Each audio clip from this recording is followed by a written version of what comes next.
好，咁而家嚟示範下點樣去改密碼。咁呢把鎖咧個出錯密碼咧就係50啦。咁會有把匙嘅，呢把匙用嚟改密碼用嘅。咁一把鎖嘅背脊後邊咧，呢度有個窿位啦。咁呢個窿位就可以要插钥匙落去改嘅。咁你發覺會插唔入㗎，因為咧未將個密碼轉去呢個 changing index 去改密碼。咁我哋出錯密碼由於係50咧，咁咪轉幾個圈啦，轉順佢啦，就轉去50啦呢個位。OK， 咁一步到位就唔好去到過咗龍又翻轉頭。如果過咗龍就轉翻多一個圈就可以啦。咁我哋校咗50之後，咁把鎖咧就可以，把鎖匙可以插入去嘅。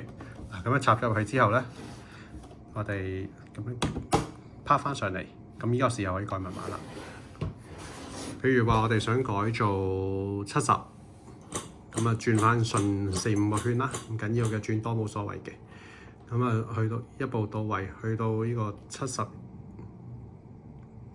，OK， 咁你轉到70啦。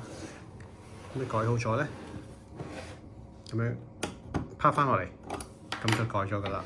咁我哋可以試下啦。咁開啟個呢個位 opening index 嗰度入翻70，轉順幾個圈，4個圈啦最少，咁去到70啦，然後再順翻時針轉大概半個圈，係啦，咁就到啦。OK。